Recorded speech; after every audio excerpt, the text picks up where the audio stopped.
What's up, Smiggy?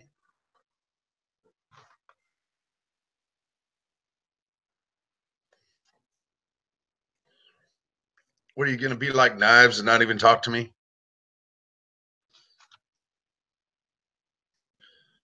Man, it's like being in a chat room with no.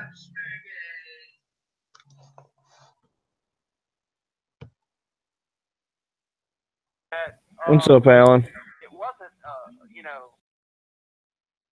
What's going on, man?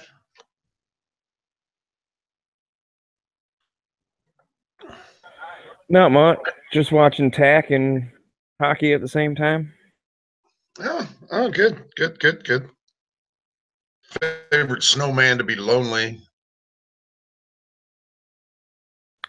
I just tossed it up here for if anyone else wanted to jump in too. I'm not really super worried about it.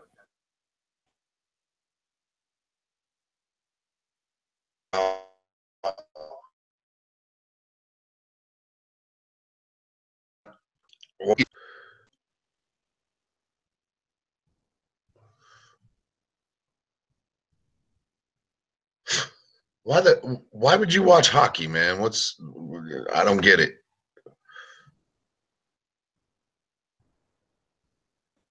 Because hockey is fun.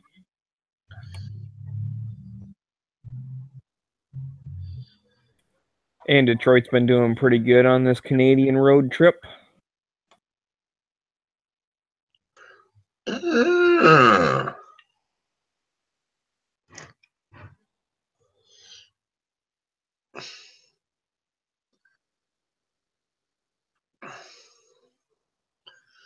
Yeah, hockey to me is like soccer.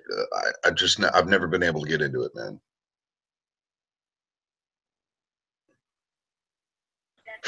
Well, I think it's definitely faster paced and more exciting than soccer, but I get it. Some people aren't into it. I'm kind of like that watching football, to be honest. I mean, if it's on TV, I'll watch it, but I don't really care one way or the other. I just want the Lions to win. Well, I definitely see the pace is better, the play is better than soccer. To me, that's like that's a bad analogy. I shouldn't have used that.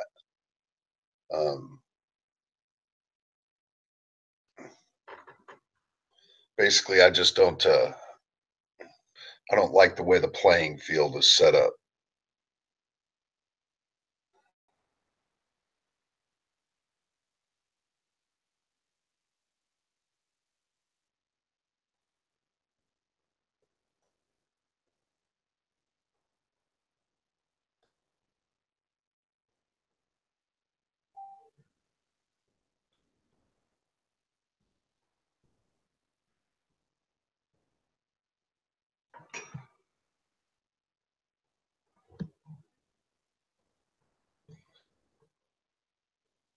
Yeah, Pants. I've been to one. I've been to one hockey game live, and it was pretty intense. But um, I was a teenager at the time, and was kind of dug it. I kind of dug it, but at the time I didn't understand the sport because I wasn't ever around it. So I didn't really know what was supposed to be, main objective. Yeah, okay, get the puck in the goal, okay. But I didn't know any of the rules or anything.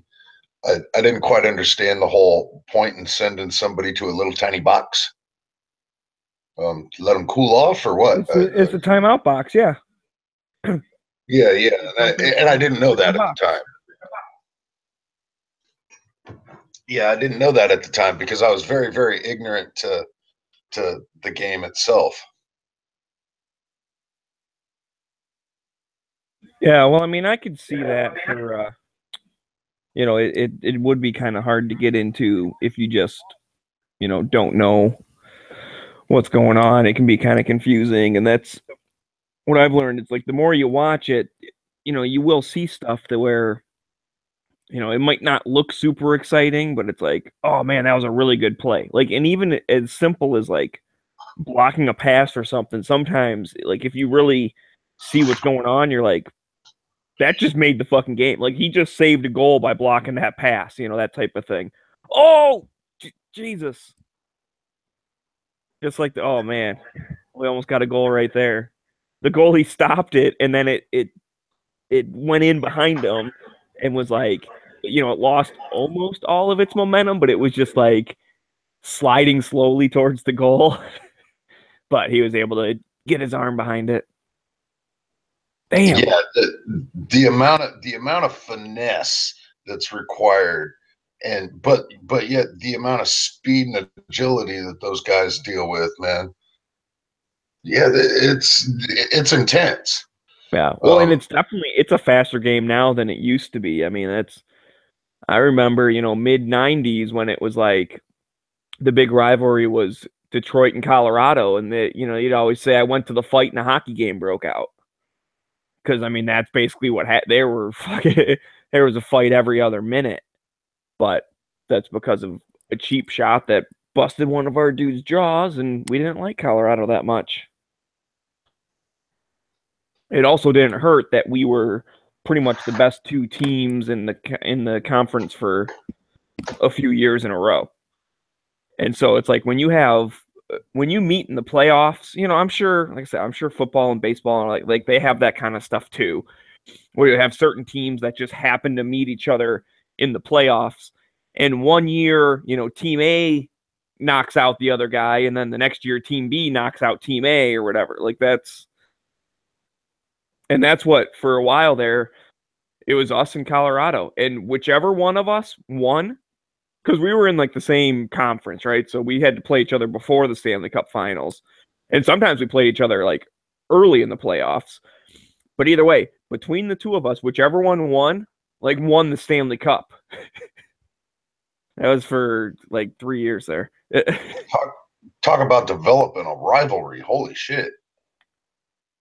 Oh, yeah. I mean, that's the thing. So we were definitely, and we played each other a lot and all that stuff. So it's like, it started with, okay, we're both pretty good teams.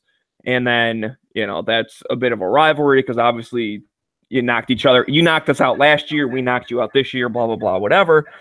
But then it was a bad hit, a cheap shot. The guy hit our dude from behind right in front of the bench. And, Chris Draper's face went like right into there's boards right in front of the bench that are, however high they are, whatever. Anyways, he smashed his face into it and busted his jaw in a bunch of places, had to have his jaw wired shut for, 6 months or all that kind of crap. And then so the next time we played each other, it was kind of like a payback type of thing. Basically, as soon as the puck dropped, our one dude punched that guy in the face.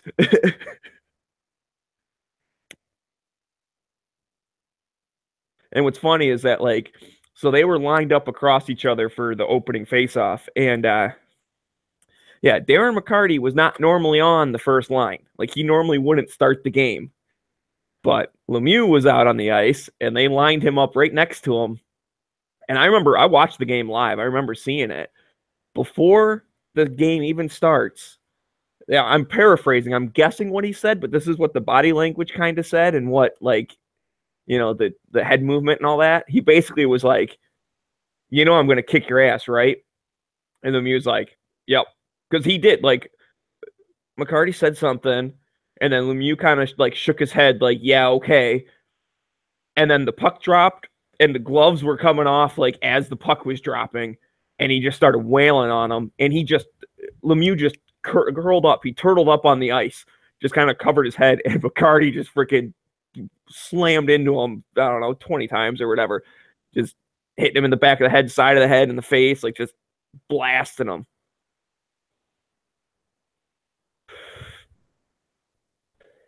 Which, of course, then got the rest of the team all riled up. And, the next few games and the next few years, every time we played, there'd be a bunch of fights. Hell, our goalies fought 2 years in a row. The one time it was Mike Vernon versus Patrick Waugh, and then the next year it was Osgood versus Patrick Waugh. And if I'm not mistaken, Hasek fought Patrick Waugh as well, but that was near the end of the rivalry because Colorado started kind of sucking near the late 90s. And by the time we had Hasek, which was well, he won the cup in 02 with us. They weren't as much, but there was still that bad blood for the whole fight thing, but it wasn't as bad. It wasn't much of a rivalry because they weren't like our leading competitor.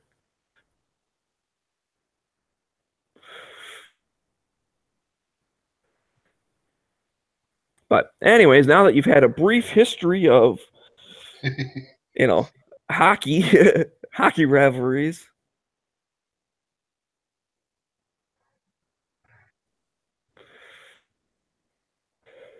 No, you're right, Pants. Chicago Blackhawks and Detroit. That's definitely a longer rivalry since we've been in the league, the whole time with each other.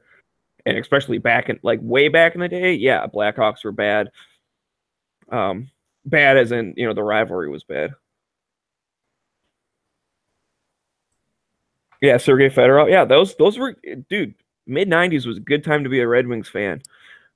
They sucked in the 80s. They used to call them the Dead Wings. I mean, they were horrible.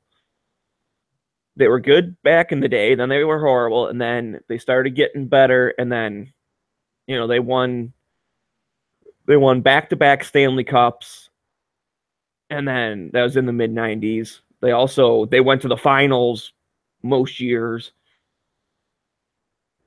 Either that or they went to the finals against the Devils and they lost.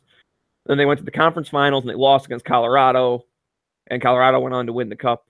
Then we met them again. We beat them. We won. Then we won again. We won the 2 years in a row. And then we won again in 2002. We won again in 2008. Went to the finals in 8 and 9. So, it's like that's now we're hurting. This year's, I think, is going to be better than last year, but last year is the first year we missed the playoffs in 24 years or 25 years, something like that.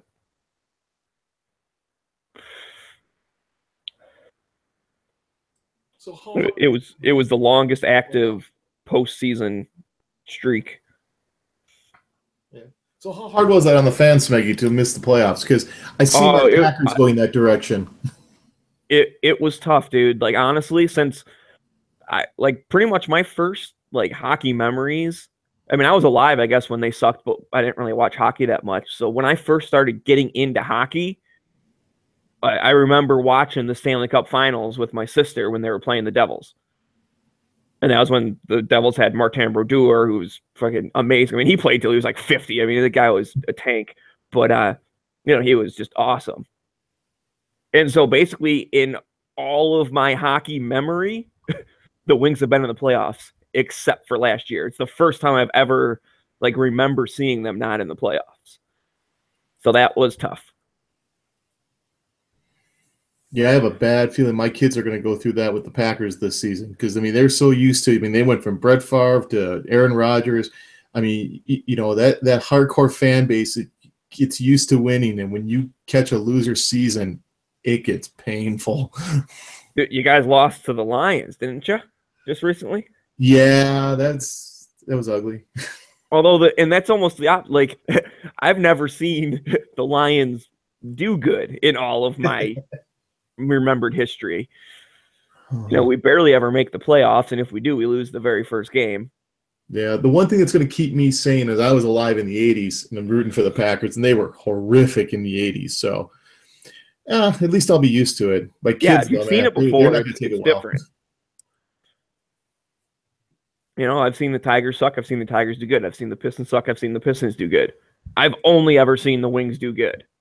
So this is very new territory for me. And I'm in my 30s. Like I said, they probably missed someone when I was a little kid, but Yeah, but the Wings they've been making the playoffs since I was 7. They are so good. I mean, they're the gold standard for hockey organizations. I mean, every organization wants to be like the Wings. They figured it out basically 30 years ago, and they've been doing it ever since.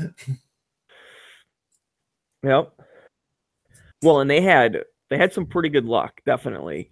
They were able to sign some contracts that just were amazing. And that's when you're good, people want to play for you. That's the help. Well, that's the thing, yeah, and it's not that anymore. But there used to be a thing called the Detroit discount, and that was good players would come to Detroit and take a pay cut. because it's like, listen, you could play for this team and make $6 million a year. We're going to give you 5, and they'd say, okay. Yeah. I mean, that's, and we definitely do not have that now. We've been overpaying for people the past few years. Yeah, and it's hurting us. That's the thing. We're doing okay this season. This season, actually, we're just over 500 as of right now. So we're doing okay. I don't know if we're really in a playoff spot as of right now, but we've been known to go on runs too. But the thing is, we're at the salary cap. That's what sucks. It's like, how do you spend the most amount of money possible and be 500? And I remember this guy talking about it. Back in the day, someone would sign a contract and maybe it's, $500,000 more than you think the guy's really worth. And maybe it's for like 1 year longer than you think it really should be, that type of thing. And back then it's like, well, yeah, whatever, close enough. And we've been doing it for so long that now it's all caught up. And it's like, if you have every single player making $500,000 more than they should be, shit, man, that's quite a few $1,000,000 you could be spending on like one really good person. Yeah. But I mean, even the Packers, as good as they are, they didn't have that kind of discount. I mean, people wanted to play for them, but they weren't going to play for that little. Detroit had a very unique thing there because, it was the place to play. It was just, does football have a salary cap? Yeah. Hardcore. Okay.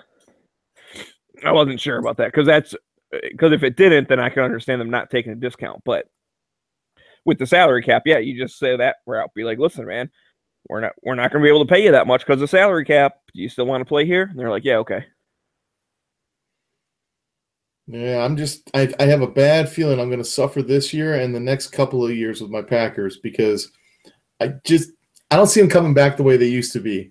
So I see a lull coming, and dynasties just don't happen, in the NFL. So yeah, going to be long few years. Going to be might have to become a Milwaukee Admirals fan. Start watching IHL hockey again.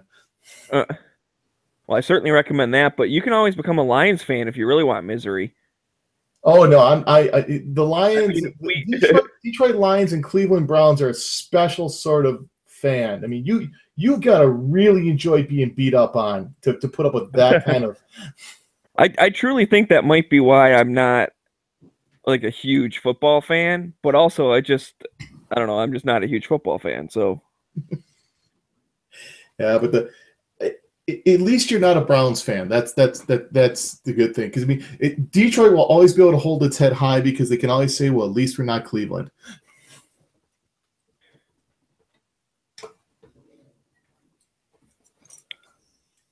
But Cleveland doesn't have a hockey team, do they? Oh, god damn it. Flames just scored. You bastards! No. The Columbus Blue Jackets. That's the hockey team. See, that's interesting because like cities like Cleveland and Milwaukee, I would expect there to be hockey there because hockey's loved up this way. 1991.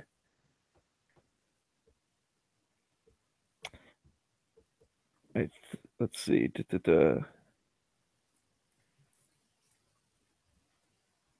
I'm trying to make sure, but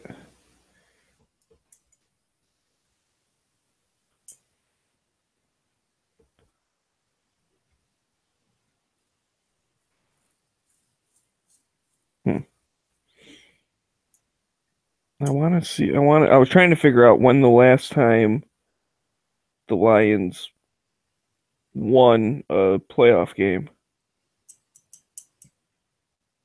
Oh, it's been a while.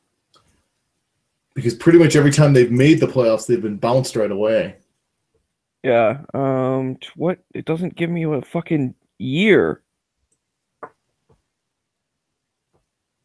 Let's see. Quarterback Eric Kramer led the Lions to their only postseason victory since 1957 by completing 29 out of 38 passes, 3 touchdowns. As of 2016, this is the Lions' only playoff win in 59 years. Ouch. Yeah, that's rough. It's a date January 5th. Okay, great. What fucking year, you dummies? I don't remember Eric Kramer, so I don't think it was even recently because we have Hansen and then we've had some other people and Mitchell and whatever. But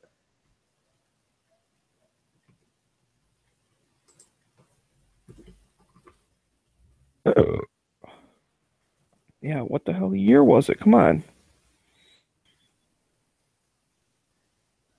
Thanks, Wikipedia. You suck. 1991 was the divisional playoffs. Was the last time you won one in. That's what I thought. I thought it was because there was something else was talking about 1991 earlier. Yeah. That must have been the season. Yeah. So that was right after I joined the Air Force. You guys won a playoff game. So 26 years ago, we won our first playoff game since 57. Oof. Yeah. And that's that. Like I knew that we've never won a Stanley Cup because it was won a Super Bowl because it wasn't called the Super Bowl last time we won. Yeah. It was just like the championship. So not to rub it in at all, but on Google search I put in Detroit Lions playoff wins. That was the Google search I did. And at the very top, it says playoff game victory droughts. In which the Cincinnati Bengals lead at 26 years. I thought it might come up with an error screen. Yeah. Did you mean Lions lose? It's sort of like when you used to be able to go into Google and put in French war victories, and it would come up with an error screen. Oh yeah, if you do that, I'm feeling lucky or whatever, and it always just takes you to the top site. Yeah. Hey, Alan, real quick, did you get to shoot your 320 yet? Oh yeah. What, are we talking about guns here? Come on. So, anyways, hockey, blah blah blah blah blah, hockey. I'm sorry, I just had to. I guess I'll allow you guys to talk about guns. I know it's not about a CZ, so I mean, I can see the reason to switch the conversation, but no. Anyway, so you shot your 320. It was cool. Oh, yeah. I've put quite a few rounds through it since then. It's real nice. I actually really wish I would have had a trigger gauge before I sent it, because it wasn't about getting the trigger to be lighter, but it definitely feels lighter. It was smooth to begin with, but it's real damn smooth now. I'm digging it. Have you dropped it yet? He's actually, actually, I have. The day that I got it back, I went into a live stream and was talking about it, took it apart, showed it in the live stream, and they're like, "Drop it." I'm like, "All right." I loaded it and dropped it. Wow, like even 3 times in a row. That takes some confidence. That's some brass ones. It's no big deal. I only have a bar underneath me. But yeah, I haven't, I'm not going to go beating the damn thing with a freaking hammer or anything like that. But I've got no worries about it. It's been living in my belt line. Yeah, so I've probably put 400 rounds through it. At least 400 rounds through it. I got mine back today, but I haven't been able to get to the range with it. And the one thing I noticed with it is it kind of seems like, I don't want to say that the trigger feels like it's got like a spring to it or a vibration to it, but when I dry fire it, it doesn't, I don't know how to describe it. A little bit of a buzz. Dry firing it and actual firing it, there is a bit of a difference. Okay. Now, I don't know if yours did this, but prior to sending it, if you would dry fire it and not cycle the slide, would it click whenever you pulled the trigger? Yes. Have you noticed that it doesn't do it now? You know what? I got to check that. Give me a second. Look, you don't shoot off Mr. Pouncy. Were you guys watching that earlier on Moon's video?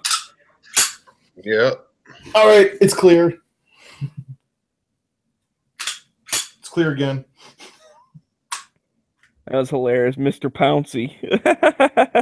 You're right. No more clicking. Yeah, that's something that was actually brought to my attention by one of the people that commented on one of my videos, and I'm like, you know what? I hadn't even thought about checking that. I'm not disappointed that it doesn't click anymore, but it's just it's a different feel now. You're right. At least now I know that it's not, what do you want to call it? There's something in battery or it's set to fire. It's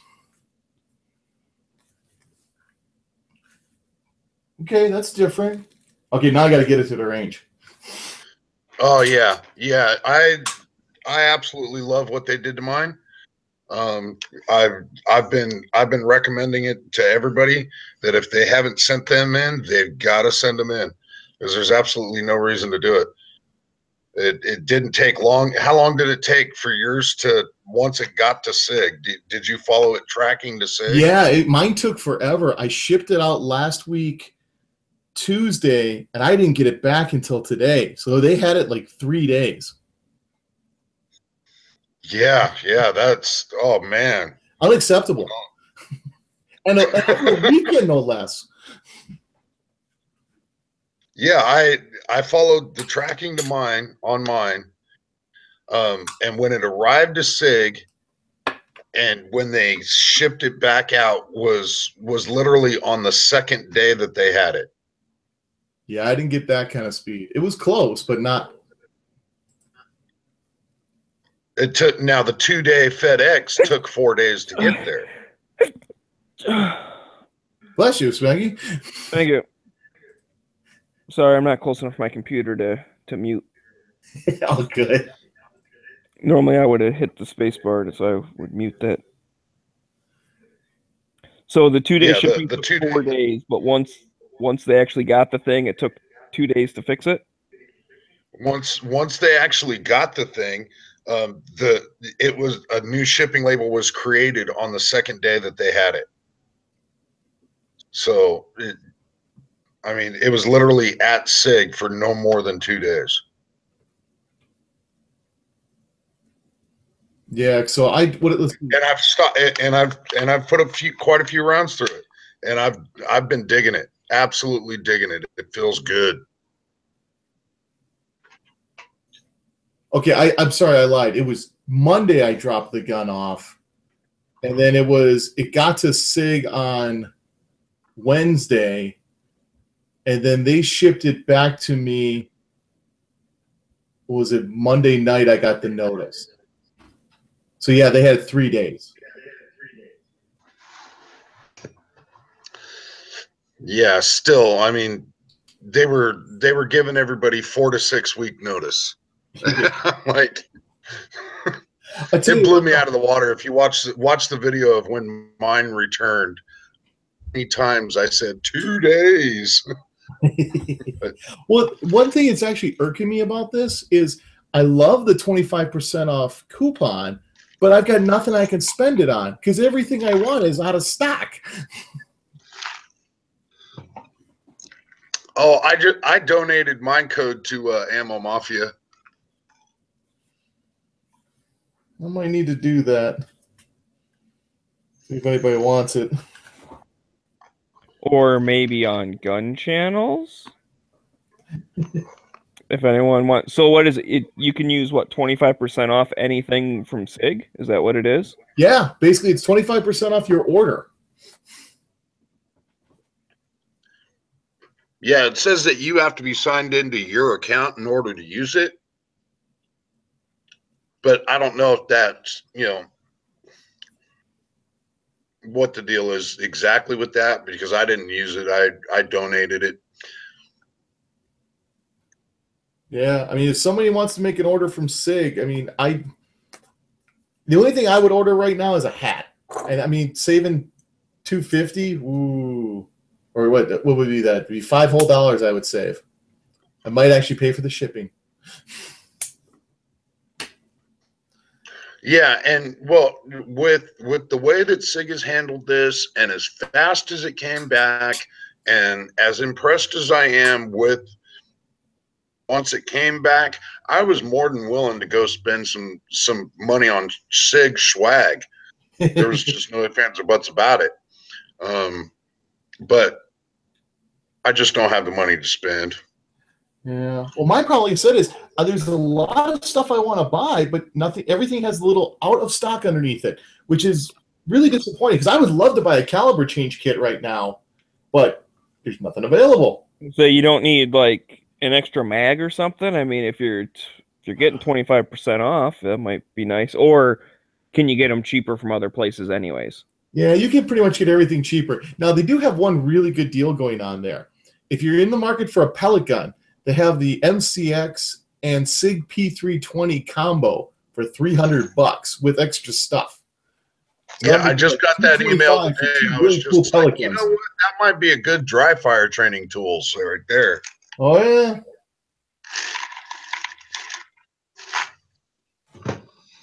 I already picked up a pellet gun. I don't really need something right now. At least it looks like an MCX though.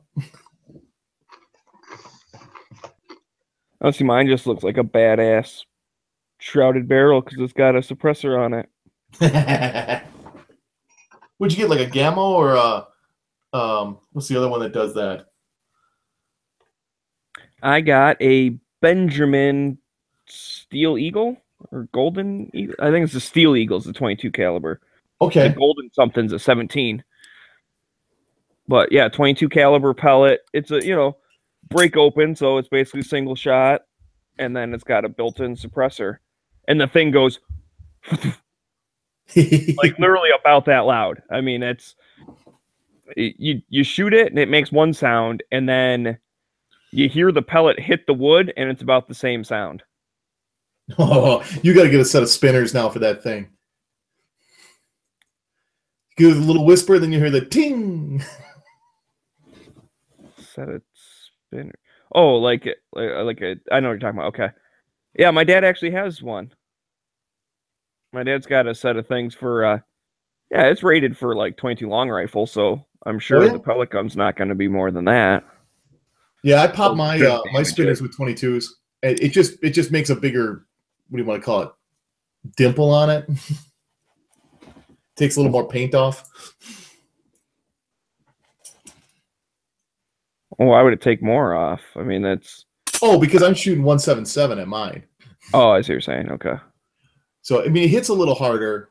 It's just a little bit more paint off, but yeah, I've been shooting the those 22 quiets out of my Ruger 1022, and I mean the spinner's louder than the gun. Mm. And that's with no suppressor. That when I was shooting it, I should have brought my dad's thing out. Of course, now I have some real steel targets too. I don't think they're half inch. Are they 3/8? It's either 3/8 or half inch. I mean, they're pretty thick, but AR 500 rated up to rifle stuff. So I'm sure I could blast those all day long with that little 22, and not even obviously not worry about it. No, you'll find a bunch of little discs laying underneath it from where it flattened out them. Mm-hmm.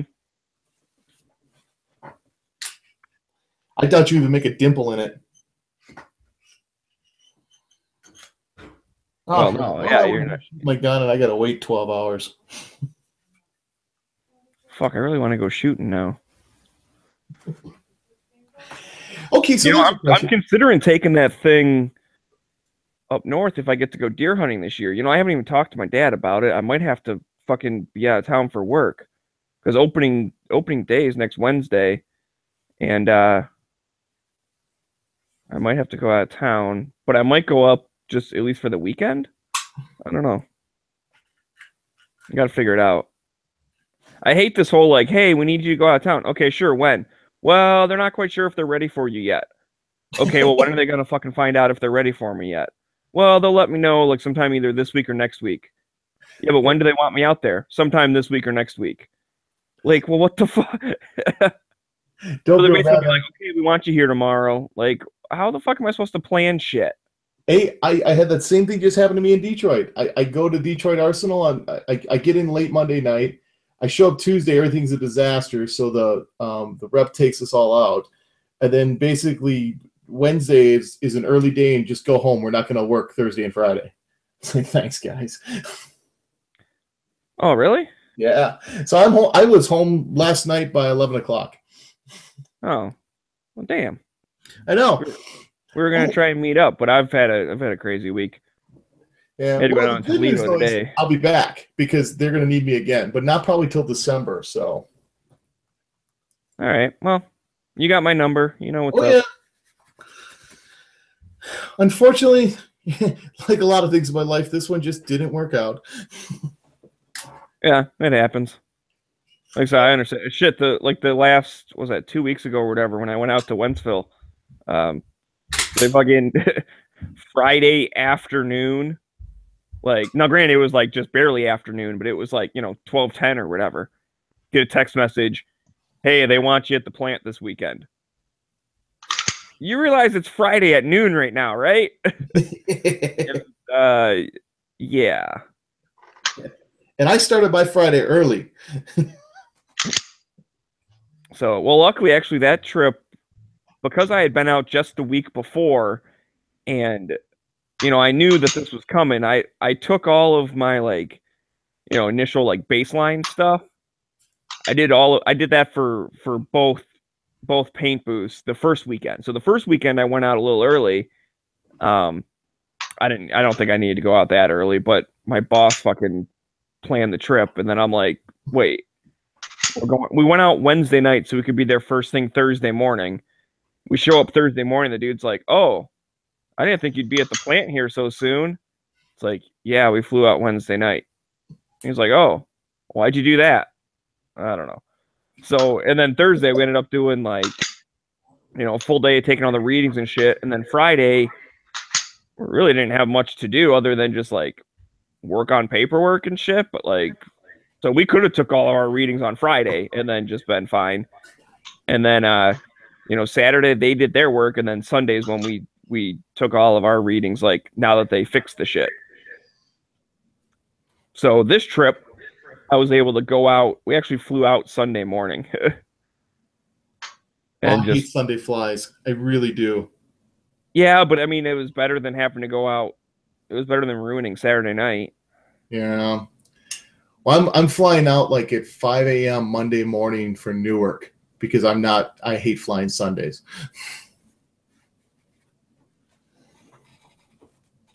I think the only thing I hate more than flying out first flight in the morning is Sunday flying. Yeah, I think I'd rather be at an airport at 3:30 in the morning waiting on a flight than be anywhere near the airport on a Sunday.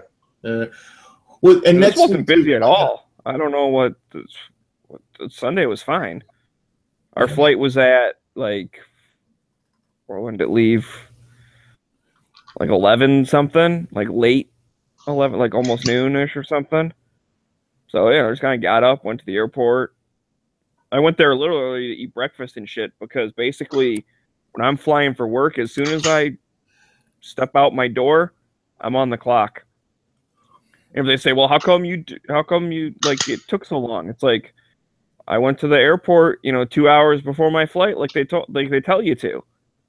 Now, just because you get through security in 10 minutes, like, well, that's not my fault. I got there 2 hours early because that's what they tell you you're supposed to do.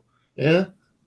I'm sure my work would be pissed if I missed my flight, so I have to book a new one or whatever. You're going to love this one. So Monday, my job is actually at the airport.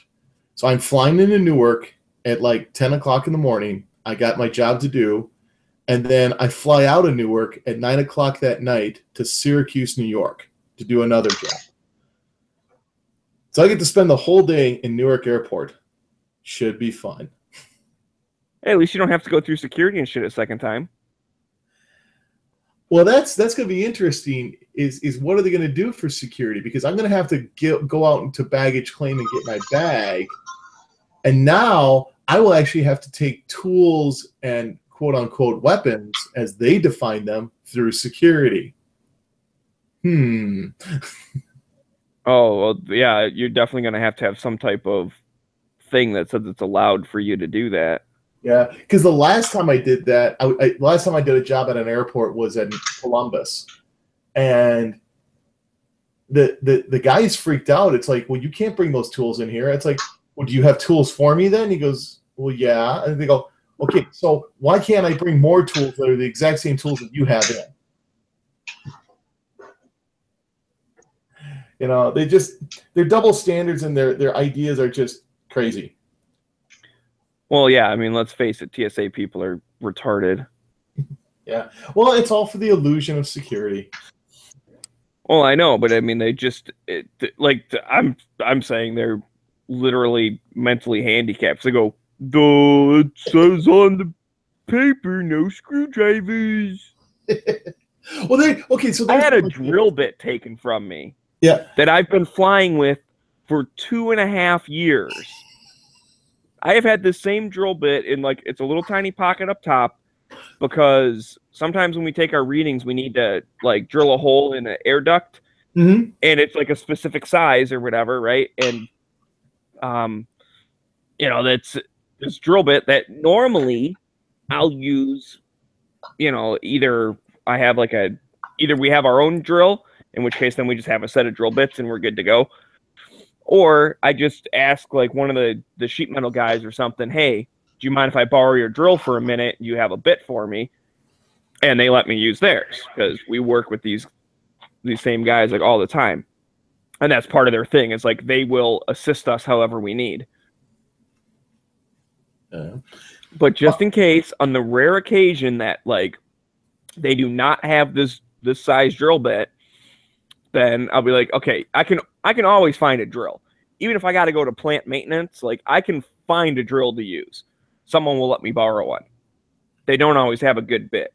So I had this nice bit, nice and sharp and good to go, and I don't fucking burn them up like the other guys do.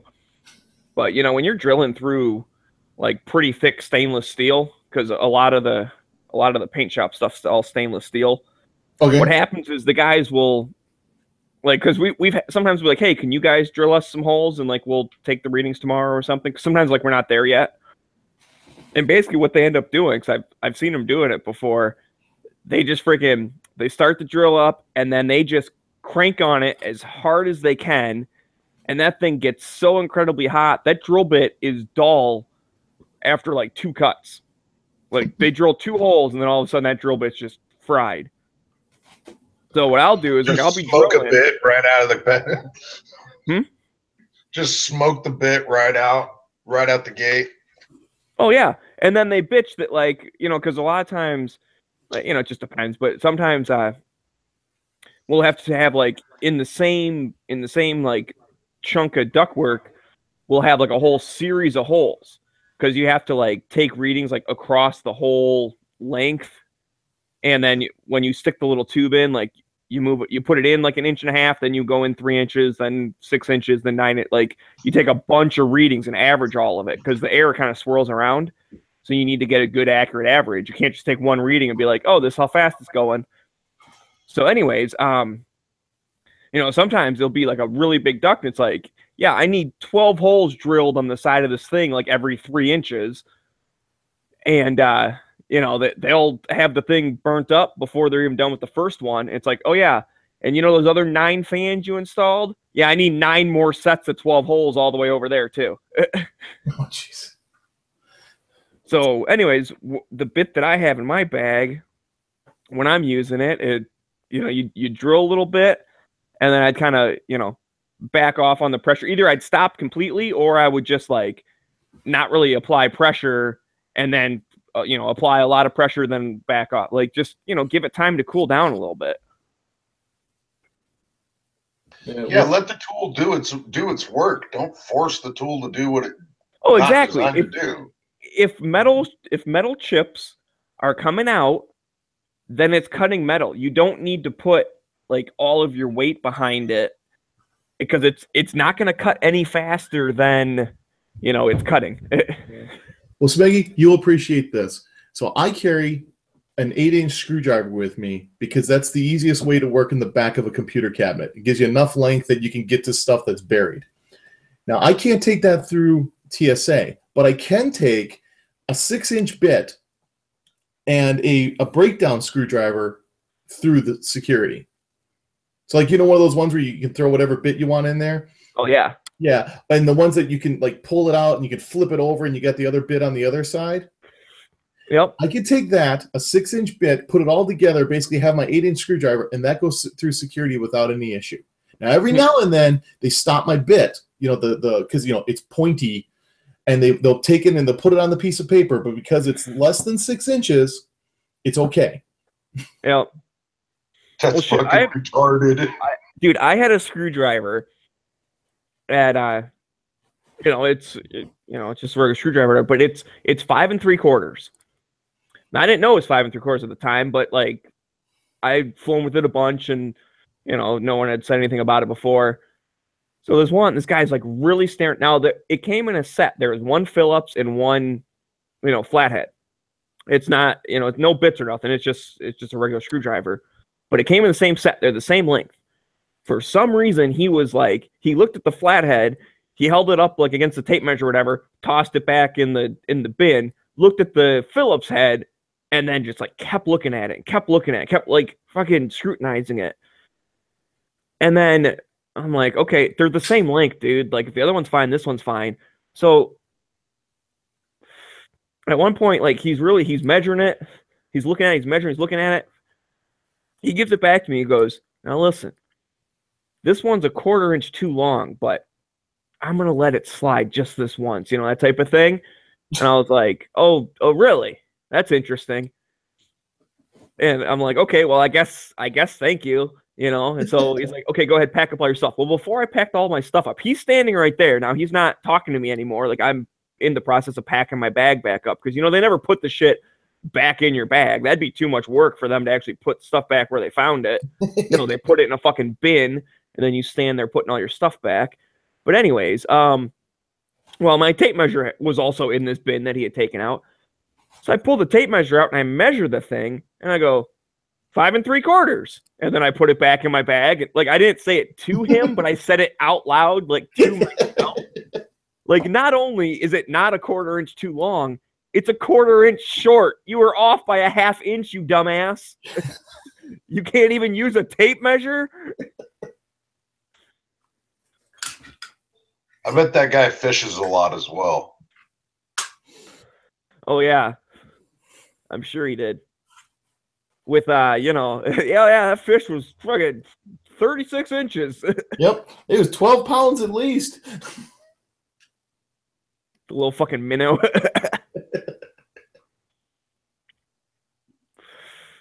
Oh, man. Yeah, I love TSA. They're my favorite people. The only good part is I've actually flown so much through Milwaukee that they basically, unless it's a new guy, they don't even look at my bag anymore. They don't question what's in my bag, which is really funny because when they do have a new guy and my bag's not coming out, I go ahead, go through it. It's a good one to see what's in there. Because, I mean, I've got cords and, if I throw like food or something in there, now I've got, metal cords wrapped around biological. Yeah, that I'm being pulled out to the side for that one. Yeah, mine normally get searched. Detroit Airport's big enough that it seems like there's always different people. I mean, one of these days, I want to get a block of cheese and put it right in the middle of all my cords. Just to see what the guy's face looks like. Looking at the Jesus. You should stick them into it. Come on, man, it's just cheese.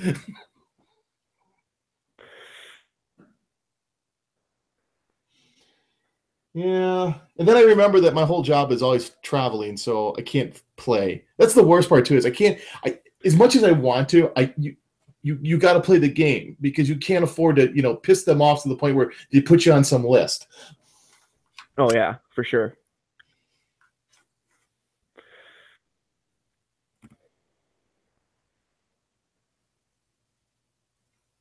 Well, I've talked about it before. I'll go ahead and talk about it again, though. I used to do a lot of flying for a company that I used to work for. And every time I would go to get on a flight, the first thing that I would do is I would put on one of my kilts. And the reason is the kilts that I wore were utility kilts, and they had cargo pockets on the sides of them that were snap on and snap off. So I could put all my crap in my pockets and just pull the pockets off the kilt and put them in the bin. Done deal. I didn't have to like try to empty out all my pockets and everything. I just take the whole pocket, take it off the kilt, and put it in there. Well, I very shortly discovered that I was getting profiled because of wearing a kilt.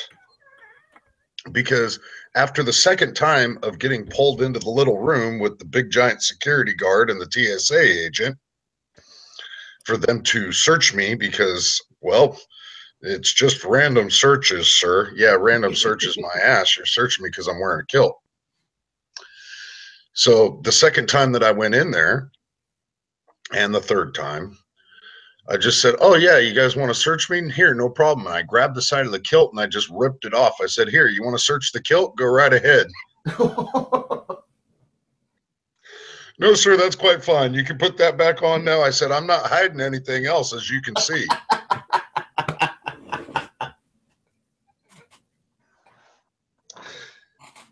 Yeah, I stopped getting harassed at LAX and I stopped getting harassed in O'Hare.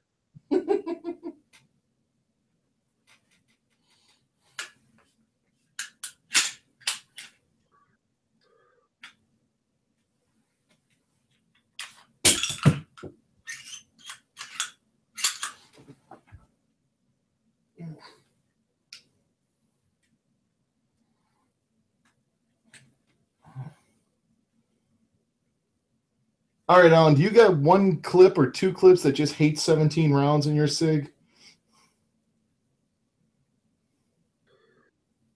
Not after the first couple of times of loading them. Man, I still have one that just hates it. Huh. And it's a SIG, it's a regular SIG mag, so regular Sig mag. Have you loaded it? Have you loaded it to 16 and then pounded it on the ground once? For some reason I don't want to do that. Yeah, it's a SIG. It might go off. Even the magazines go off if you hit them on the ground.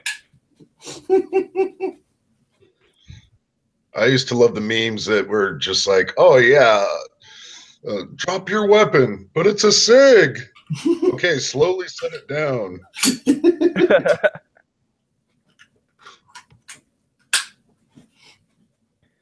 Yeah, or they got the, military's new grenade. And the dude's got a SIG in his hand getting ready to like toss it like a grenade. It's a SIG! Yeah.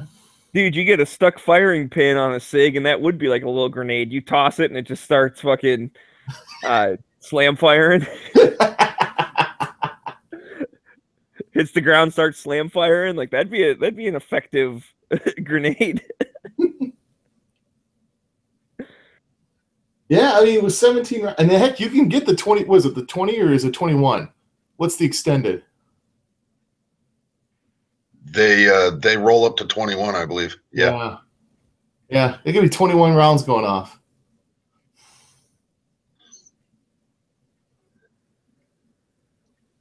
Yeah, it'd be like an 18, just.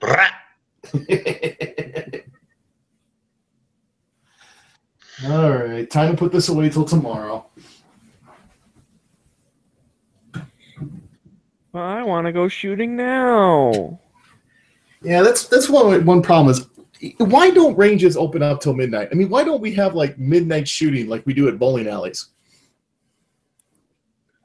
We could turn the lights off. We could make the targets have different colored neon lights on them. Yeah, but you would need the glow in the dark bullets. so that they interacted with the black lights. Even better than now. I wonder if those splatter targets glow under a black light.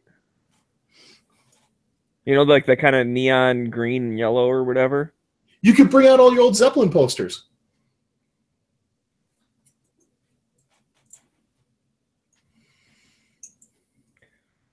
If I wasn't so lazy, I'd go grab a splatter target right now and then turn my black light on. But I'm being lazy.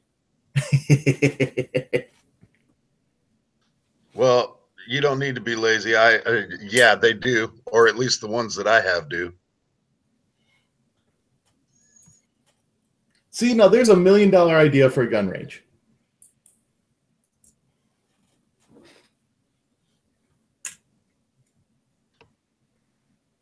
Wouldn't be that big of a problem. And when it's time to go clear, you just turn on all the floods. Yeah, I mean that's easy enough. Tracer approved range.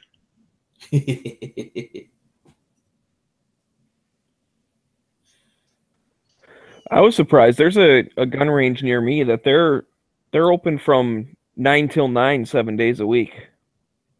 Wow, that's pretty late for the weekends. Yeah, I was surprised because my buddy, like, he wanted to go shooting one time, and I was like, okay, cool. It was a Sunday. I'm like, yeah, just text me when you want to go or whatever. And I remember I was sitting in my house. I hadn't heard from him for a while, and I don't know, it was like 5:30, 6 o'clock, and I'm like, well, I guess I'm not going shooting today, because I figured the range has got to be like closing a Sunday night, And then he texted me and was like, all right, man, I'm all like ready to go.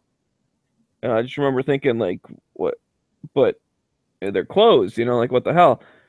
And so I text back, I was like, are they even still open? He's like, yeah, they're open till 9. And I will admit I did double check on my phone because I didn't quite believe them. I was like, oh yeah, sure they are. And no, I checked on it. Yeah, 9 to 9, 7 days a week. I'm like, holy shit, that's pretty cool. So which range is that? What the hell is that called? That's a good question. I know it's right on. It's on the service drive in 96. Let's see if I can find it.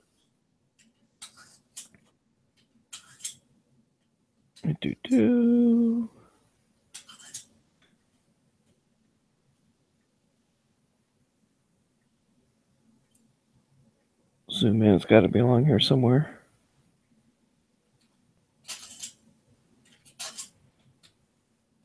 Firearm Exchange.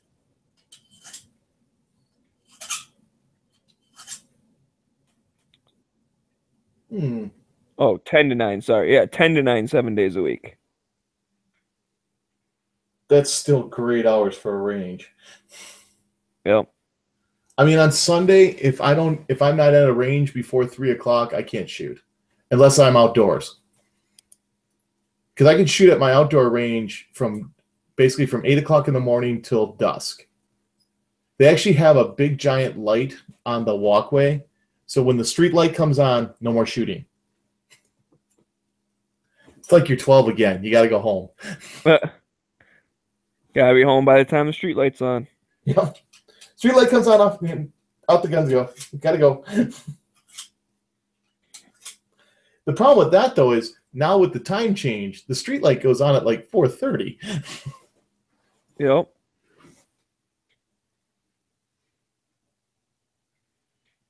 So I don't know.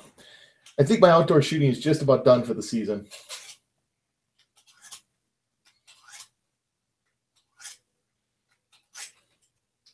Well, that and it is kind of annoying shooting when it's cold. Yeah. I do it every once in a while. Like I want to make sure that, like I'll still do training type stuff, but I don't necessarily go out like shooting for fun in the middle of winter. It's just more experiencing what's it like when your fingers are cold and you got big dumb monkey hands, Like nothing works. Your fine motor skills are gone within a couple of minutes of exposure to the cold air. Yeah, that's for sure. Which again, for me, It just depends upon how bad the snow is for me. If the snow's really bad, or if it's just dumping rain, yeah, I know my weapons are going to be able to handle it, but I'm not going to subject them to that for no reason. Right. Well, that's where I mean, it's like I said, it's decent enough as far as the terrain because you can't tell the bad guys not to attack you during the winter, right? I mean, anything could happen. So I like practicing, drawing with a winter coat on and shit. Like it's a lot more complicated. Hey, and don't I say that was too loud. I was Feinstein will actually make that her new slogan. Bad guys don't attack during the winter. You can put your guns away now. No, it's I was exact. I'm actually saying the going to do exact a video opposite. on that today. I know, but she'll warp it. Well, I can't be held responsible for stupidity. Thank God. If that was true, Yeah, I would have lost my job a long time ago if I was responsible for stupidity.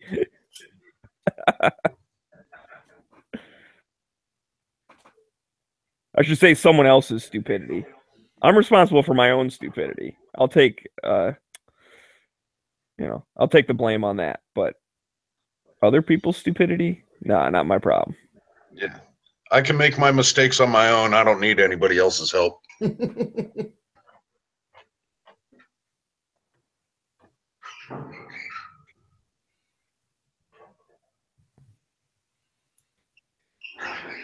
All right.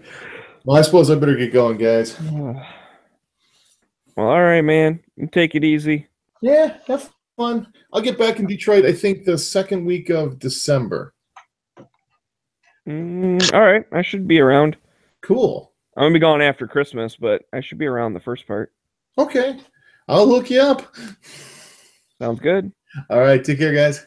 Yep. See ya. Later, Mel. Yeah, I just recently got in one of the JP silent capture spring systems for my AR. And on the bottom of the box, it has all the warnings and all that other crap. But one of the things it says on here, I think is just absolutely fucking hilarious. It says, if you're not willing to accept the responsibility of your own actions, firearm ownership is not for you. That's honestly that's a pretty good warning. That really is. I mean, that's you have to They accept couldn't your have own put that any responsibility. better. They could not have put that any damn better. I was just like, oh my God, that is so fucking true, but hilarious as hell at the same time.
All right, Red Wings scored. Woohoo!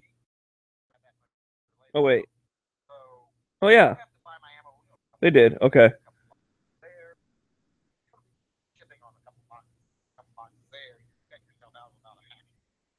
I was confused because the Red Wings are on a power play, but the thing said shorthanded goal, and so I'm like, wait, did I did I look at the wrong people?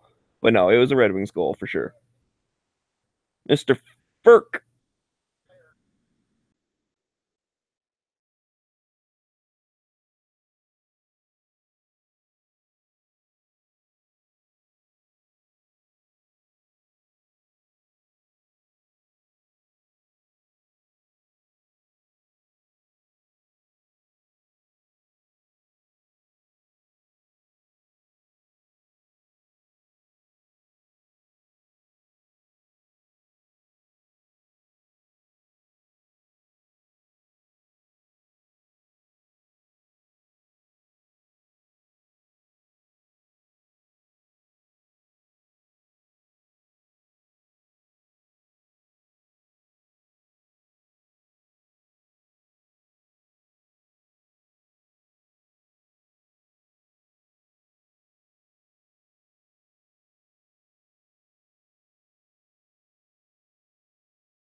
So Yankees talking about manual versus automatic transmissions, and I pointed out because someone said manuals are theft deterrents.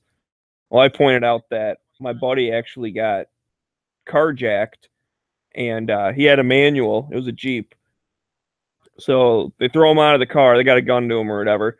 They jump in, realize they can't drive it, make him get back in the car, and drive them to an alleyway, and then basically told him to get out. He thought he was getting shot right there. They took his phone, his wallet, all that stuff, and told him, like, walk that way, don't turn around, don't call the cops. And Studley over there on the YouTube, he goes, "LOL, Smeggy. Really? My buddy being fucking carjacked is funny to you? Like, I wasn't trying to be funny. I literally said, my buddy got carjacked with a manual. They made him drive them to an alleyway. LOL. Like, fuck you. Why are you laughing at my buddy, you jackass?"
All right, another power play goal. Woohoo!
And the Wings got another goal right before the end of the second period.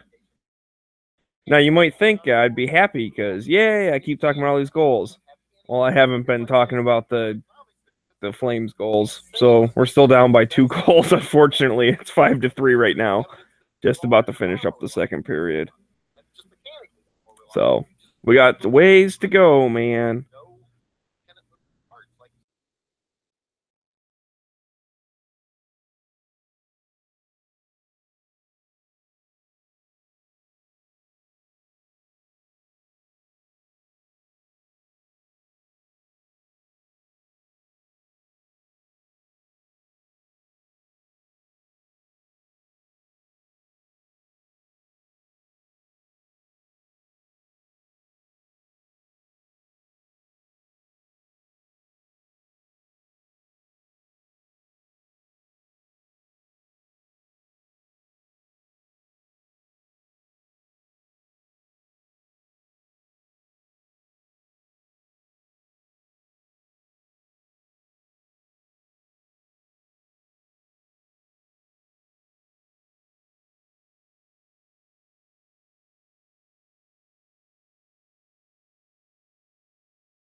All right, I think I'm actually going to shut down this lobby since no one's in it anyways, and Clovertack's about to do his after hours thing.